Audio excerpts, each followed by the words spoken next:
এই আমাদের সামনে মেডিকেল কলেজ হসপিটাল, মেডিকেল কলেজকে বাদিকে রেখে আমরা এখন স্ট্রেট হাঁটছি টুয়ার্ডস কলেজ স্কোয়ার।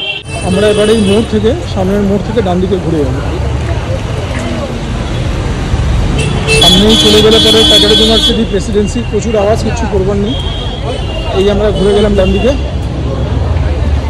আমাদের বাদিকে এই বইয়ের দোকান, আর তার ঠিক ওখানেই যেখানে গাছগুলো রয়েছে ওটাই হচ্ছে কলেজ স্কোয়ার। আমরা হাঁটবো স্ট্রেট। সামনেই হচ্ছে পুটিরাম সুইটস, অত্যন্ত বিখ্যাত, এবং পুটিরাম সুইটসের ঠিক পাশেই হচ্ছে সিটি কলেজ স্কুল, তার নিচে লেখা রয়েছে উমেশচন্দ্র কলেজ। আর এই উমেশচন্দ্র কলেজ থেকেই মর্নিংয়ে, আর্লি মর্নিংয়ে আমি বিকম অনার্স গ্র্যাজুয়েট করেছি। আর আমি তাকে যদি এখনও না চেনো, আমার নাম সুজয়, তোমরা হচ্ছে সুজয় ক্রনিকলস।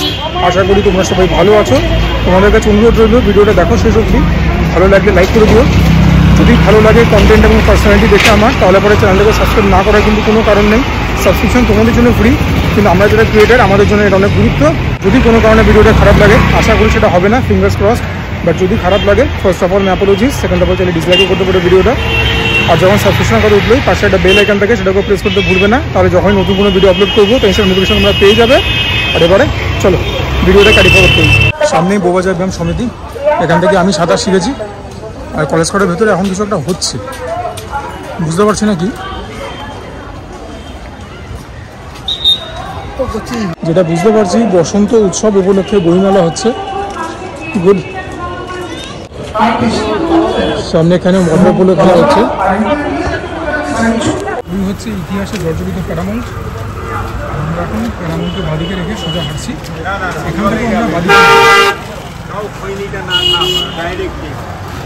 কলেজ স্কোয়ার থেকে আমরা বাদিকে নিয়ে নিয়েছি। এখন আমরা যদি সোজা হেঁটে যাই তাহলে আমরা পড়ে যাব হচ্ছে মোটামুটি সুদর্শন স্ট্রিট ক্রসিং, বাট অতদূর আমাদের যেতে হবে না। তার আগেই ডান হাতে আমাদের লোকেশন, এই আমাদের ডেস্টিনেশন চলে এসছে।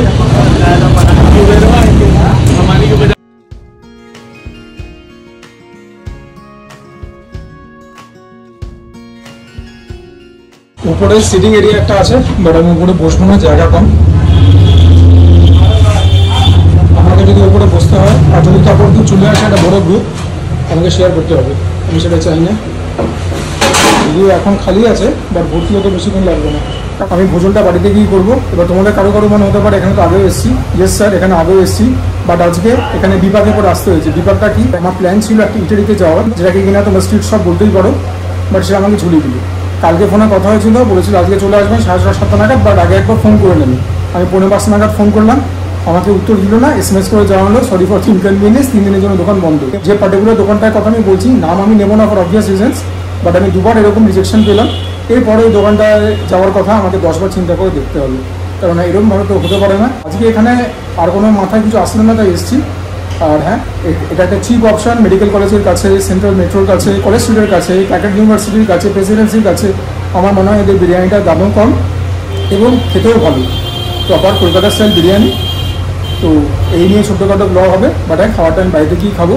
এখানে বসে আমি খেতেই পারি, কিন্তু ওই যেটা বললাম, যদি একটা বড় গ্রুপ চলে আসে তাদের সঙ্গে আমাকে টেবিল শেয়ার করতে হবে, তখন ব্লগিং করতে খুব অসুবিধা, তারাও আনকমফর্টেবল ফিল করবে, আমারও প্রচুর ডিসকমফর্ট হবে। তার থেকে বেস্ট অপশন হচ্ছে বাড়ি। তোমাদেরকে তো ওপরটা পুরো দেখিয়ে দিলাম, এটাই কিন্তু সিটিং এরিয়া, ঠিক আছে? আরেকবার দেখে নাও, এটাই হচ্ছে সিটিং এরিয়া, বলাই বাহুল্য নন এসি। এখানকার ওনার খুব কোঅপারেটিভ। এখানে চাপ রয়েছে, টিকিয়া রয়েছে, তাই না? টিকিয়া, চাপ সব রয়েছে এখানে। আমাদের নতুন নতুন জিনিস আছে এখানে, যাও बढ़िया ব্যাপার। এদিকে টিকিয়াও মানছে, বড় কথা। আচ্ছা, নতুন বিরিয়ানি হাঁড়ি এখন তৈরি হচ্ছে। ইনি হচ্ছেন এখানকার কুক সাহেব, ইনি এখানকার বিরিয়ানি বানান। কি নাম আপনার? নাম গুলাম রব্বানি। গুলাম রব্বানি, আচ্ছা। কদিন ধরে কাজ করছেন এখানে? এখানে 6 মাস। 6 মাস? আপনার বাড়ি কোথায়, বিহার নাকি? বিহার। এখানেই মানে জন্ম কোথায়, বিহারে? এখানে কত বছর রয়েছেন কলকাতায়? কলকাতায় কত বছর রয়েছেন? 36 বছর। কলকাতায়? তাহলে তো হলো। এর আগে কোথায় কাজ করতেন? आगे आगे हम मेजबान में काम किया थे। मेजबान? कालीगंज अमीनिया में। मेजबान মানে হচ্ছে আপনাদের রেফারেন্স কিদভাই রোড? হ্যাঁ, রয়্যাল সিটির ওখানটা।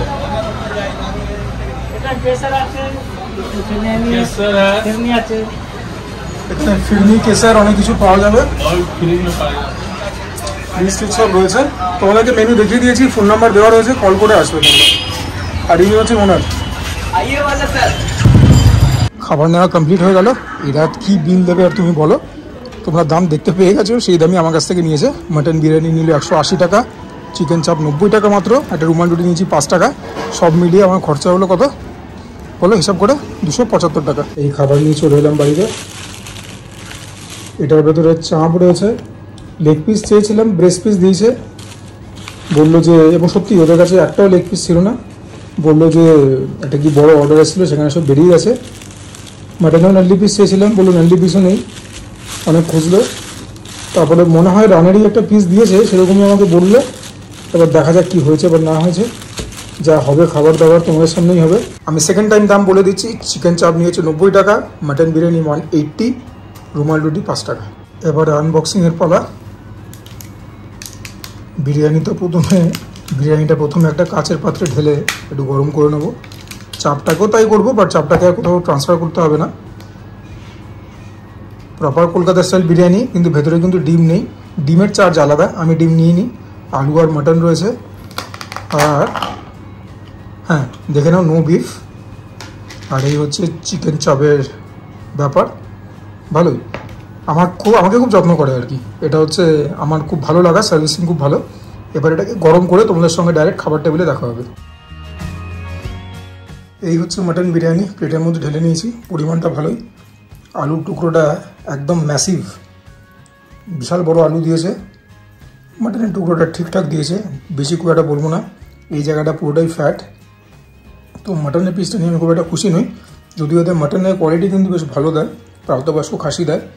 আর এখানে তো চিকেন চাপে একটা ব্রেস্টের টুকরো দিয়েছে। এই বাইরে রুমাল রুটি এনেছে, দেখিয়ে দেবো, বাট এবারে খেতে হবে। চলো বন্ধু, লাগাই হাত।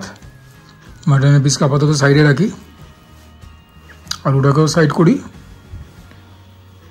Kolkata biryani, long red rice, যেরকম হওয়ার কথা আর কি।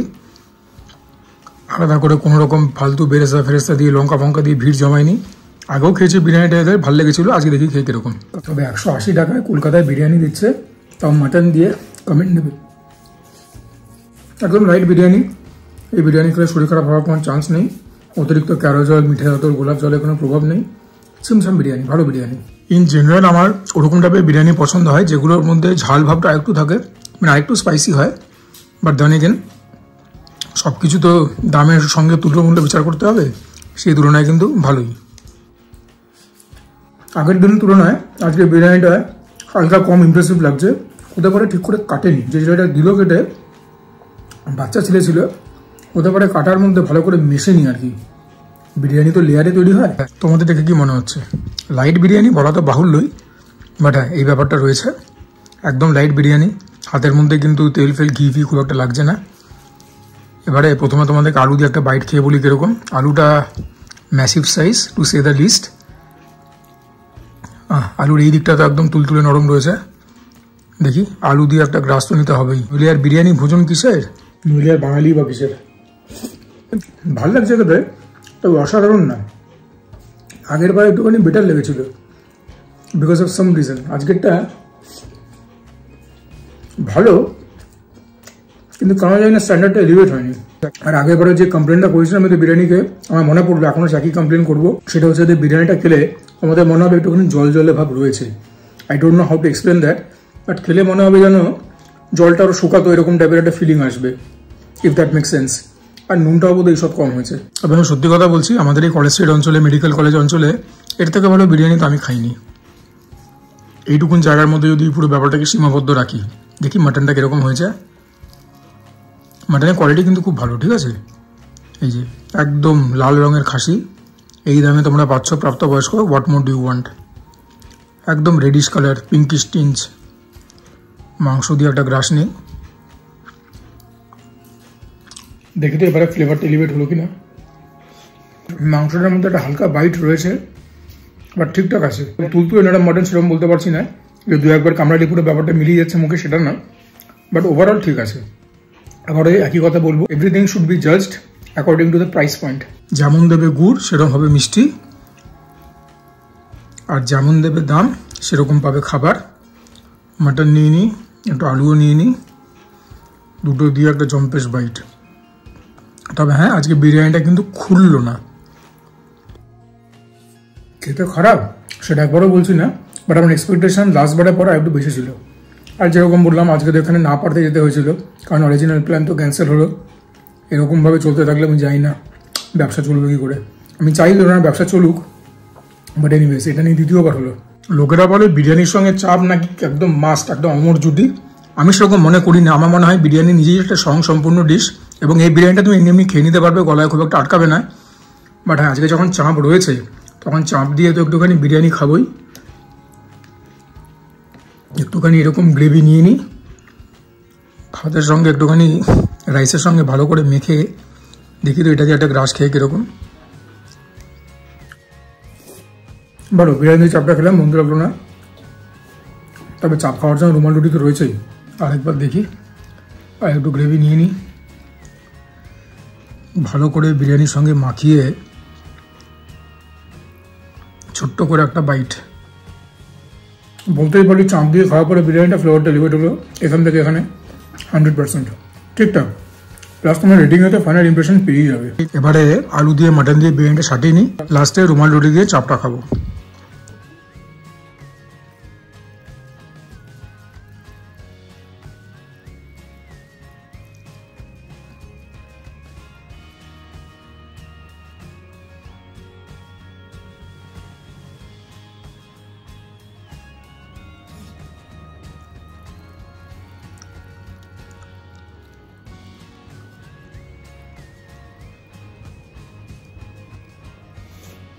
বিরিয়ানি খাওয়া তো শেষ।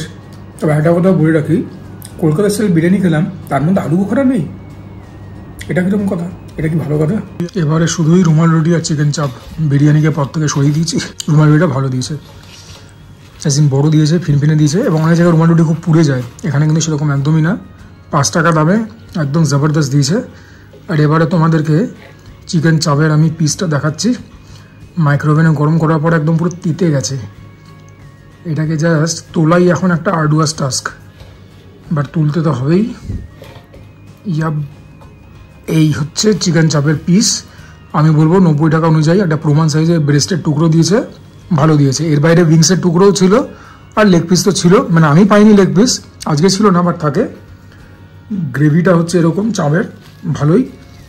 আমি যখন বিরিয়ানি দিয়ে খেলাম আমার কিন্তু মন্দ লাগেনি। এবার তো রুমাল রুটি দিয়ে আসল বোঝা যাবে খেল যে অ্যাকচুয়াল টেস্ট কীরকম। গরমা গরম চাপ আর রুমাল রুটি, very few things can bit this. একদম তেল জবজবাই হয়। আরে ভাই, খাচ্ছ তো মোগলাই খানা, এটা তো আর তোমার কন্টিনেন্টাল নয় যে তেল ছাড়া সেদ্ধ সেদ্ধ বেক বেক সব হবে। আজকের জন্য সব মাফ। চাপটাও ভালো, বাট এখানেও সেই সামথিং ইজ মিসিং। সেই যে একটা ফ্লেভার খেলে পরে মুখের মধ্যে বই না, ফ্লেভারটা পার্টি করছে, সেই ব্যাপারটা নেই। 16 গলা পূর্ণ হচ্ছে না। Something or the other is missing. Given the price point it is very good, কিন্তু ফ্লেভার প্রোফাইলে কিছু একটা মিসিং, এবং তার সঙ্গে দামের কোনো মানে থাকার কথা না, রিলেশন থাকার কথা না। Something very simple is missing, but something is missing. নুনটা কম, তার বাইরে হয়তো কিছু একটা দেয়নি যেটা কিনা পুরো গেমটাকে স্পয়েল করে দিচ্ছে। তাও কিন্তু আমি এস্টাবলিশমেন্টটাকে রেকমেন্ড করবো because of the price point. দামটা কিন্তু সত্যিই কম, দোকানটায় ভিড় লেগে থাকে। এটা কিন্তু কোনো পেড প্রমোশন না। দোকানটায় যাবে, তাহলে গেলে বুঝবে, সন্ধ্যেবেলার দিকে যাবে, অল টাইম ভিড় লেগে রয়েছে। বসে কম লোকই খায়, বেশিরভাগ লোকই নিয়ে আসে। বসে বলতে পারো একমাত্র টিউশন ফিরতে ছাত্ররাই খাবে, তার বাইরে কিন্তু কেউ না। চিকেনটা আবার দেখো, ঠিক আছে, রিজনেবলি সফট, খেয়ে বোঝা যাবে কিরকম। চিকেনটার মধ্যে একটা বাইট আসে, এবং চিকেনটার মধ্যে এতটাই বাইট আসে যে কামড়াতে গেলে ছিপড়ে হয়ে যাচ্ছে। This is a massive feel. বুঝতে পারছো তো? গেলাই দুষ্কর।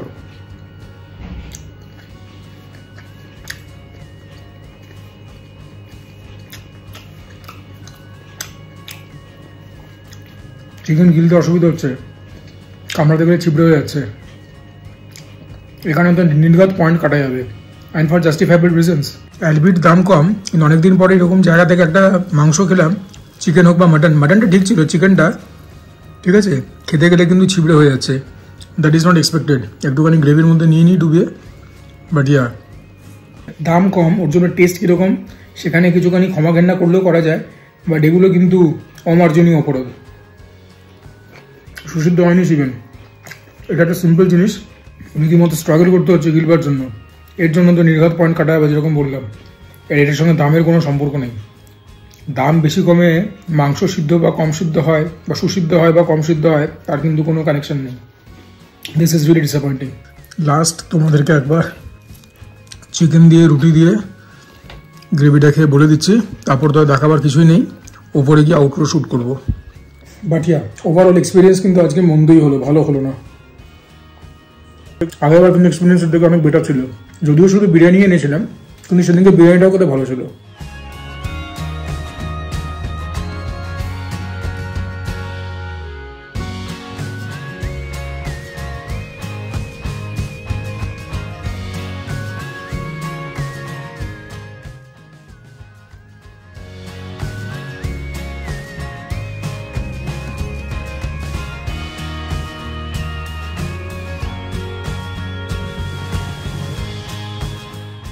আজকে আমাদের ভিডিওটাকে এখানে এন্ড করছি। যদি ভালো লাগে প্লিজ লাইক করে দিও ভিডিওটা, কমেন্ট করবে, তোমাদের কমেন্টগুলো পড়লে পরে মোটিভেটেড থাকি, ইন্সপায়ার থাকি। Do share my content with friends and family, যদি মনে ঠিকঠাক কন্টেন্ট বানাই।